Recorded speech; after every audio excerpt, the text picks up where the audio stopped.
Hello दोस्तों, मैं advocate Prabhas Ranjan.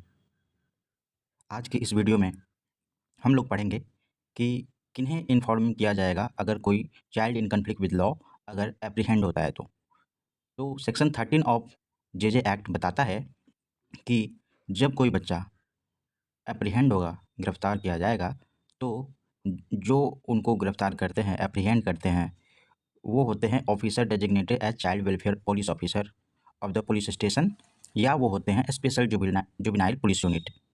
मतलब कि जो नॉर्मल पुलिस ऑफिसर्स होते हैं वो उनको एप्रीहेंड नहीं करते हैं। तो ये दोनों जो पुलिस होते हैं, ये स्पेशल यूनिट वाले, वो उनको एप्रीहेंड करते हैं।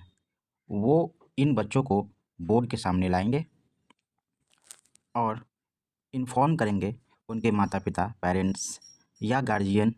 अगर उनके गार्जियन हो, माता पिता ना हो, उस केस में गार्जियन गार्जियन जो होते हैं वो कोर्ट के द्वारा उनको अपॉइंट किया गया होता है। If they can be found and direct them to be present at the board before which the child is produced. या उनको प्रोबेशन ऑफिसर, या अगर वहाँ पे प्रोबेशन ऑफिसर अवेलेबल ना हो तब चाइल्ड वेलफेयर ऑफिसर को इन्फॉर्म किया जाएगा। इन्फॉर्म इसलिए किया जाता है कि वो 2 हफ्तों के अंदर में उनसे रिलेटेड जो इंक्वायरी होती है, उसको सोशल इन्वेस्टिगेशन रिपोर्ट कहते हैं, वो 2 हफ्तों के अंदर बोर्ड को दे सके, इसलिए उनको इन्फॉर्म किया जाता है।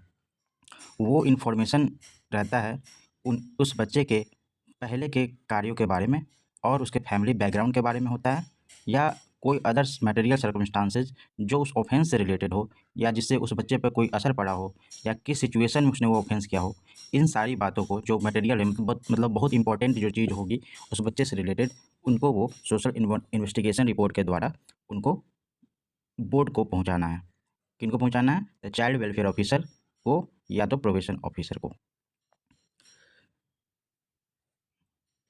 ये जो रिपोर्ट होती है ये बोर्ड को इंक्वायरी करने में हेल्प करती है। अगर वो बच्चा बेल पर रिलीज कर दिया गया हो, उस केस में प्रोबेशन ऑफिसर या चाइल्ड वेलफेयर ऑफिसर जो होंगे उनको बोर्ड इन्फॉर्म कर देगी कि वो बच्चा छोड़ दिया गया है बेल पे। सेक्शन 14 जो है वो कहता है कि इंक्वायरी के रिगार्डिंग है कि बोर्ड कैसे इंक्वायरी करेगी child in conflict with law के से रिलेटेड। उनसे रिलेटेड जो इंक्वायरी होगी, जैसे वो प्रीवियस सेक्शन में पढ़े हैं कि सोशल इन्फॉर्मेशन रिपोर्ट दिया जाता है, तो उसी प्रकार जो बोर्ड है इंक्वायरी करती है। तो इसका सब सेक्शन 1 बोलता है कि child in conflict with law जब बोर्ड के सामने प्रोड्यूस किया जाता है तो वो बोर्ड जो है इंक्वायरी करती है according to provision of this act. इस एक्ट में जो प्रोविज़न है उससे के अकॉर्डिंग ही वो उन पे इंक्वायरी करेगी। वो जनरली जो आई और इंक्वायरी करने के बाद क्या होगा कि वो ऑर्डर उस बच्चे से रिलेटेड पास करेगी। ये जैसा फिट होगा according to section 17 and 18 of this act. 17 and 18 में जो दिया हुआ है उसके हिसाब से उन पे ऑर्डर पास किया जाएगा। अब आगे हम लोग पहले यही समझ लेते हैं कि कैसा ऑर्डर पास किया जाता है 17 एंड 18 में। उसके बाद हम लोग सेक्शन 14 के आगे की सब सेक्शन के बारे में पढ़ेंगे। सेक्शन 17 में बोलता है कि अगर चाइल्ड जो है वो not found to be in conflict with law, अगर वो कन्फ्लिक्ट विद लॉ नहीं होगा, उस केस में कैसा ऑर्डर पास करेगी। जैसे कि हम लोग जानते हैं या तो चाइल्ड वो कन्फ्लिक्ट विद लॉ हो सकता है या नहीं हो सकता है। तो सेक्शन 17 बोलता है जब नहीं होगा उस केस में क्या करेगी बोर्ड। बोर्ड सब सेक्शन 1 में क्या करेगी, अगर बोर्ड सेटिस्फाई हो जाएगी इंक्वायरी के बाद तो बोर्ड उस हिसाब से उनको एक ऑर्डर पास करके उनको छोड़ देगी। अगर ऐसा अदर लॉ में भी दिया गया है कि नहीं छोड़ना चाहिए, उसके बावजूद भी इस एक्ट में उसको छोड़ दिया जाता है, क्योंकि ये एक स्पेशल लॉ है। और सब सेक्शन 2 में ये बोलता है कि अगर सब सेक्शन वो छोड़ भी दिया जाता है, फिर भी उनको लगता है कि अगर इसको छोड़ दिया जाएगा तो अच्छा नहीं होगा, मतलब कि वो child in need of care and protection है, मतलब उस बच्चे को केयर एंड प्रोटेक्शन की ज़रूरत है, तो उस केस में ये जो बोर्ड है वो उनको एक कमिटी को सौंप देती है और उस हिसाब से एप्रोप्रिएट डायरेक्शन दिया जाता है कमिटी को बोर्ड के द्वारा।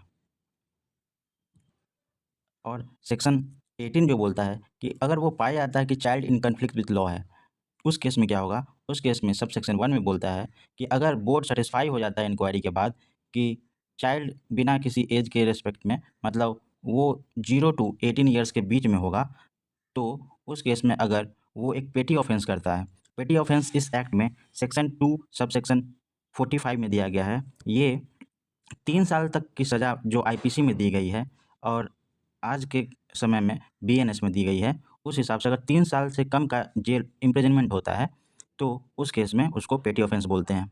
या एक सीरियस ऑफेंस करता है, या कोई भी बच्चा जो 16 साल के नीचे है और हीनस क्राइम करता है। हीनस क्राइम इस एक्ट में सेक्शन 2 सबसेक्शन 33 में दिया गया है। हीनस ऑफेंस का मतलब होता है कि कोई भी ऑफेंस जो 7 साल से ज़्यादा हो का इम्प्रिजनमेंट दिया जाता हो, जिसमें वो हीनस ऑफेंस होता है। मतलब 7 साल या उससे ज़्यादा का इम्प्रिजनमेंट अगर हो गया तो वो हीनस ऑफेंस माना जाएगा। या कोई या एक बच्चा जो 16 साल से ज़्यादा हो और उसने हीनस ऑफेंस भी किया हो, लेकिन बोर्ड प्रिलिमिनरी असेसमेंट जो होता है उसके बाद वो पाया गया कि इस मैटर को डिस्पोज कर दिया जाए, मतलब ख़त्म कर दिया जाए। प्रिलिमिनरी असेसमेंट जो है वो अंडर सेक्शन 15 में दिया गया है, वो हम लोग किसी और वीडियो में जानेंगे उसके बारे में। ये जो क्लॉज है ये ऐड किया गया था अमेंडमेंट नंबर 23 ऑफ 2021 और इस अमेंडमेंट को इन्फोर्स किया गया था 1 सितंबर 2022 को। उस केस में अदर लॉ में कुछ कंट्रेरी भी होगा, उससे मतलब नहीं है, लेकिन उस ऑफेंस के नेचर को देखा जाएगा और एक स्पेसिफिक नीड अगर होगा सुपरविज़न का या इंटरवेंशन का सर्कमस्टांसेस के हिसाब से, जैसा कि सोशल इन्वेस्टिगेशन रिपोर्ट के द्वारा दिया गया है और उसके उस बच्चे के पास्ट कंडक्ट के हिसाब से आया है, उस केस में बोर्ड जैसा चाहेगी अकॉर्डिंग टू ऊपर कितना भी कंडीशन है, रिपोर्ट है, उसके हिसाब से वो ऑर्डर पास करेगी। इस सब सेक्शन में टोटल 7 काइंड्स के ऑर्डर देती है बोर्ड। ये कोई ज़रूरी नहीं है कितने ही ऑर्डर हैं, आगे सेक्शन सब सेक्शन में हम और भी ऑर्डर पढ़ेंगे, लेकिन इस सब सेक्शन में 7 काइंड्स ऑफ ऑर्डर हैं। पहला ऑर्डर है कि ये चाइल्ड को घर जाने की एडवाइस करता है और admonition by following appropriate inquiry and counselling to such child and his parent or guardian. या उस बच्चे को और उसके पेरेंट्स को या उसके गार्जियन को अप्रोप्रिएट इंक्वायरी के बाद काउंसलिंग उनकी की जाती है, उसके बाद उस बच्चे को घर जाने का एडवाइस दिया जाता है। दूसरा ऑर्डर है कि ये जो बोर्ड है वो डायरेक्ट करेंगे चाइल्ड को कि वो किसी ग्रुप काउंसलिंग में पार्टिसिपेट करे और उससे सिमिलर एक्टिविटी को वो करे। तीसरा ऑर्डर है कि चाइल्ड जो है वो कम्युनिटी सर्विस करेंगी। कम्युनिटी सर्विस पहले आईपीसी में नहीं था, अब नया जो बीएनएस आया है भारतीय न्याय संहिता, उसमें भी एक पनिशमेंट के रूप में इसको इनकॉर्पोरेट किया गया है।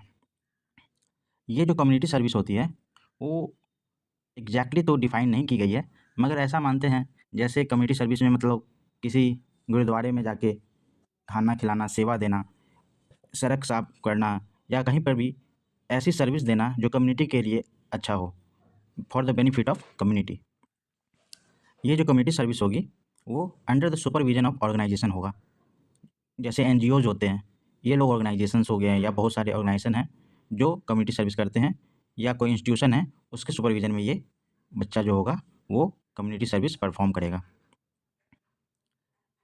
ये ऑर्गेनाइजर इंस्टीट्यूशन ही नहीं, कोई स्पेसिफाइड पर्सन भी हो सकता है बोर्ड के द्वारा, कोई पर्सन भी हो सकता है, ग्रुप ऑफ पर्सन भी हो सकता है, लेकिन ये सारे पर्सन जो हैं वो बोर्ड के द्वारा आइडेंटिफाई किए जाते हैं।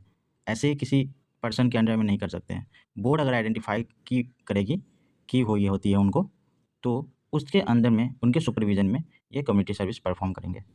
चौथा जो ऑर्डर है, बोर्ड बोलती है कि वो बच्चा या उसका पेरेंट्स या उसका गार्जियन जो होगा वो फ़ाइन पे करेगा। अब हम लोग समझेंगे कि अगर बच्चा कैसे फ़ाइन पे कर सकता है, तो उसके आगे प्रोविज़ो भी दिया हुआ है कि मान लीजिए कोई बच्चा वर्क कर रहा है, कुछ बच्चे कमाते भी तो हैं, तो अगर वो बच्चा कमा रहा है लेकिन वो लेबर लॉ को वायलेट नहीं करना चाहिए। अगर वो कहीं पे काम कर रहा है, जैसे कुछ बच्चे होते हैं फायरवर्क्स फैक्ट्री में काम करते हैं, जो क्राइटेरिया बना हुआ है लेबर लॉ में उसको वायलेट नहीं करना चाहिए। तो उस केस में जो बच्चे की अर्निंग होगी तब वो बच्चा वो फ़ाइन दे सकता है। नहीं तो पेरेंट्स, गार्जियन पे ज़्यादा रिस्पॉन्सिबिलिटी बनती है कि वो फ़ाइन पे करे। और जिनके पेरेंट्स ही नहीं हैं, गार्जियन ही नहीं है और चाइल्ड ही अर्न कर रहा है, तब तो चाइल्ड ही उस केस में पेमेंट पे करेगा फ़ाइन को। 5वां जो ऑर्डर है कि चाइल्ड को रिलीज़ कर दिया जाएगा। कि कैसे? उनके गुड कंडक्ट पे, प्रोबेशन पे।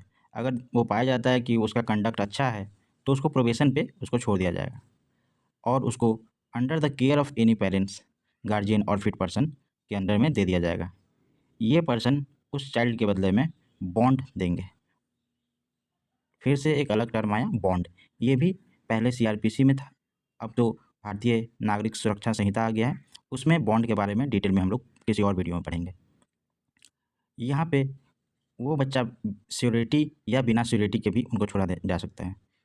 श्योरिटी भी कंडीशन होता है, मतलब जो उस बच्चे की देखभाल करेगा, जो श्योर करेगा कि वो बच्चा आगे कुछ ऐसा ना करे जो कॉन्फ्लिक्ट विद लॉ है, तो ये श्योरिटी ही होते हैं जो उनको इंश्योर करते हैं।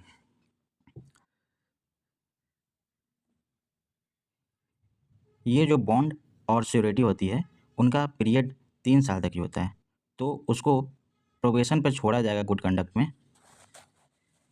एज बोर्ड में require for the good behaviour and child wellbeing for any period not exceeding 3 years. मतलब उसको 3 साल तक ही छोड़ा जाएगा, उससे ज़्यादा का प्रोबेशन पीरियड नहीं मिलेगा उनको। छठा जो ऑर्डर है कि वो direct the child to be release on probation of good conduct and placed under the care and supervision of any fit facility for ensuring the good behaviour and child's well being for any period not exceeding 3 years. अब यहाँ पे बच्चे को direct किया जाएगा कि उनको probation में गुड कंडक्ट के लिए और उसको एक ऐसे जगह पे उनको केयर एंड सुपरविजन के लिए भेजा जाएगा जहाँ पे उससे रिलेटेड फिट फैसिलिटी मौजूद हो उस बच्चे के वेल बींग के लिए, लेकिन ये पीरियड 3 साल से ज़्यादा नहीं होगी। 7वां जो ऑर्डर है कि चाइल्ड को स्पेशल होम में भेजा जाएगा for such period not exceeding 3 years. मतलब 3 साल से ज़्यादा उसको स्पेशल होम में नहीं भेजा जाएगा, as it think fit for providing reformative services. मतलब कि उनको, उस बच्चे को रिफ़ॉर्म करने के इरादे से उसको स्पेशल होम में भेजा जाता है 3 साल के लिए, उससे ज़्यादा नहीं। इंक्लूडिंग उस जगह पे रिफ़ॉर्म किया जाएगा, उस रिफॉर्मेटिव सर्विस में इंक्लूड करता है, मतलब क्या-क्या उस रिफॉर्मेटिव सर्विसेज में आएँगे, वो है एजुकेशन दिया जाएगा वहाँ पे उसको, स्किल डेवलपमेंट कराया जाएगा, उसकी काउंसलिंग की जा सकती है, की जाएगी, उनका बिहेवियर मॉडिफ़िकेशन थेरेपी किया जाता है, उनको साइकियाट्रिक सपोर्ट दिया जाएगा उस पीरियड के दौरान जब तक वो स्पेशल होम में रहता है। लेकिन यहाँ प्रोविज़ो भी है, वो बोलता है कि अगर उसका कंडक्ट और बिहेवियर ऐसा रहा कि ये उस बच्चे के इंटरेस्ट में ना हो या उसके कारण दूसरे बच्चे के इंटरेस्ट में ना हो जो स्पेशल होम में हो, तब बोर्ड उसको प्लेस ऑफ सेफ्टी में भेज देती है। मतलब कि ये बच्चा जाके दूसरे बच्चे को भी परेशान करे या ये बच्चा थोड़ा ठीक है, दूसरे बच्चे को देख के ये और ज़्यादा दिक्कत में चला जाए, इसको परेशानी हो, उस केस में इसको प्लेस ऑफ सेफ्टी में भेज दिया जाता है। जैसा कि हमने पहले भी कहा कि आगे की जो सबसेक्शन है, उसमें और भी ऑर्डर्स पास किए गए हैं। मतलब सबसेक्शन 2 में इन एडिशन टू 1, मतलब उसके अलावा भी एडिशन में और भी बोर्ड जो है वो ऑर्डर पास कर सकती है। जैसे कि अटेंड स्कूल, स्कूल जाने के लिए, ट्रेनिंग सेंटर में, वोकेशनल ट्रेनिंग सेंटर जो होता है जहाँ पे सिंगिंग, डांसिंग कुछ भी सीखते हैं, वहाँ जाने के लिए उनको ऑर्डर दे सकती है। थेरेपेटिक सेंटर जहाँ पे उनकी थेरेपी हो सके, रिफ़ॉर्म किया जा सके, कोई ट्रॉमा हो उस बच्चे के अंदर में, उसको ठीक किया जा सके, तो वहाँ जाने के लिए भी बोल सकती है।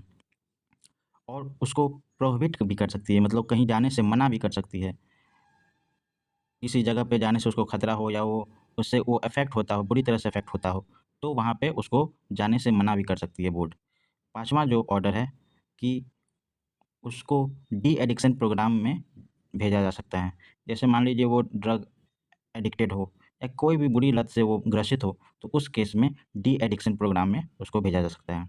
सबसेक्शन 3 में बोलता है कि where after the preliminary assessment under section 15 pass an order that there is a need for trial of the said child as an adult, जहाँ जहाँ पे प्रिलिमिनरी असेसमेंट के बाद ये पाया जाता है कि उस बच्चे को एडल्ट की तरह ट्रायल किया जाए, उस केस में बोर्ड जो है उसको बोर्ड में order transfer the trial of the case to the children having jurisdiction to try such offence. तो उस केस में चिल्ड्रन कोर्ट में उसको भेज देगी बोर्ड। अब हमने जान लिया कि बोर्ड क्या क्या ऑर्डर दे सकती है। तो फिर से हम लोग सेक्शन 14 में आ जाते हैं और सेक्शन 14 के सब सेक्शन 2 में बोलता है कि जो ये इंक्वायरी है बच्चे से रिलेटेड, वो 4 महीने के अंदर में कंप्लीट हो जाना चाहिए। ये 4 मंथ जो होगा वो तब से काउंट होगा जब उस बच्चे का पहला प्रोडक्शन, मतलब जब वो पहली बार बोर्ड के सामने आएगा, जुवेनाइल जस्टिस बोर्ड के सामने आएगा, उस समय से 4 मंथ के अंदर में वो इंक्वायरी ख़त्म हो जाना चाहिए। अनलेस भी दिया हुआ है कि जब बोर्ड चाहेगी तो मैक्सिमम 2 मंथ और भी उसमें बढ़ा सकती है, मतलब 4 मंथ तो पहले है और बोर्ड चाहेगी तो प्लस मैक्सिमम 2, मतलब टोटल हो गया 6 मंथ, उस इंक्वायरी पीरियड को बढ़ा सकती है। सर्कमस्टांसेस को देखते हुए और किस लिए बढ़ाया है, ये बात को रीज़न जो होगा वो उसमें रिकॉर्ड करना पड़ेगा, मतलब लिखना पड़ेगा बोर्ड को कि क्यों 2 मंथ का मैक्सिमम इंक्वायरी पीरियड बढ़ाया गया है। सब सेक्शन 3 में बोलता है कि अगर प्रिलिमिनरी असेसमेंट में कि ये केस हीनस ऑफेंस का है, उस केस में 3 मंथ का ही इसमें इंक्वायरी पीरियड दिया जाता है और 3 मंथ के अंदर में ही इसको डिस्पोज कर दिया जाएगा। हीनस ऑफेंस के केस में, मतलब हीनस ऑफेंस के केस में 1 मंथ कम कर दिया गया है। अगर पेटी ऑफेंसेस जो सब सेक्शन 2 में बोला गया था, उस केस में अगर टाइम जो पीरियड बढ़ाया गया था, मतलब 4 + 2 मतलब टोटल 6 मंथ में भी उसका अगर कोई कंक्लूजन नहीं निकलता है, उस केस में क्या होगा कि उसका जो प्रोसीडिंग है वो टर्मिनेट कर दिया जाएगा, ख़त्म कर दिया जाएगा, प्रोवाइडेड कि वो सीरियस या हीनस ऑफेंस ना हो। मतलब अगर वो हीनस या सीरियस ऑफेंस हुआ तो उस केस में सीजेएम जो होंगे, चीफ जुडिशियल मजिस्ट्रेट, या सीएमएम जो होंगे, चीफ मेट्रोपॉलिटन मजिस्ट्रेट, वो उस केस में रीजन जो होगा रिकॉर्ड करके इन राइटिंग में उसको उस टाइम पीरियड को एक्सटेंड कर सकते हैं। मतलब सीजेएम और सीएमएम के पास ये पावर है कि वो इंक्वायरी के पीरियड को एक्सटेंड कर सकते हैं, लेकिन पेटी ऑफेंसेस में वो टर्मिनेट हो जाएगा अगर उससे रिलेटेड कोई कंक्लूजन नहीं आता है। बोर्ड जो है speedy inquiry, fair and speedy inquiry के लिए फॉलोइंग स्टेप्स जो है, ये जो स्टेप्स दिए गए हैं 7 स्टेप, उसको वो फॉलो करेंगे फेयर एंड स्पीडी इंक्वायरी के लिए। पहला जो स्टेप है कि बोर्ड जो है at the time of initiating the inquiry, board shall satisfy itself that the child in conflict with law has not been subjected to any ill treatment। मतलब उस बच्चे के प्रति कोई भी किसी भी प्रकार का इल ट्रीटमेंट नहीं किया गया हो, मतलब उसके साथ कोई बुरा बर्ताव ना किया हो गया हो। ये कौन से लोग हैं जो उनके साथ बुरा बर्ताव कर सकते हैं? पुलिस हो गए, एनी अदर पर्सन में लॉयर भी हो गए, प्रोबेशन ऑफिसर भी हो गए। And take corrective step in case of such ill treatment. मतलब पुलिस या कोई अदर पर्सन अगर उस बच्चे के प्रति बुरा बर्ताव करती है तो बोर्ड है ना करेक्टिव स्टेप लेगी उसको सुधारने के लिए। दूसरा जो स्टेप है कि किसी और केस में, ऑल केसेस में, वो जो उनका जो प्रोसीडिंग है बच्चे वाला, वो सिंपल मैनर में होना चाहिए और चाइल्ड फ्रेंडली एटमॉस्फेयर होना चाहिए। मतलब वहाँ पे ऐसा ना लगे कि ये कोर्ट चल रहा हो, बच्चा डरे नहीं, सहमे नहीं, तो चाइल्ड फ्रेंडली एटमॉस्फेयर होना चाहिए और सिंपल होना चाहिए, सिंपल मैनर, ज़्यादा टेक्निकलिटीज़ नहीं होना चाहिए उसमें।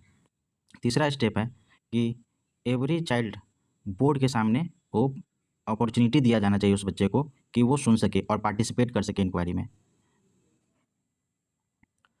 चौथा स्टेप है कि समरी प्रोसीडिंग के द्वारा, पेटी ऑफेंस के केस में समरी प्रोसीडिंग के द्वारा उसका केस डिस्पोज होगा।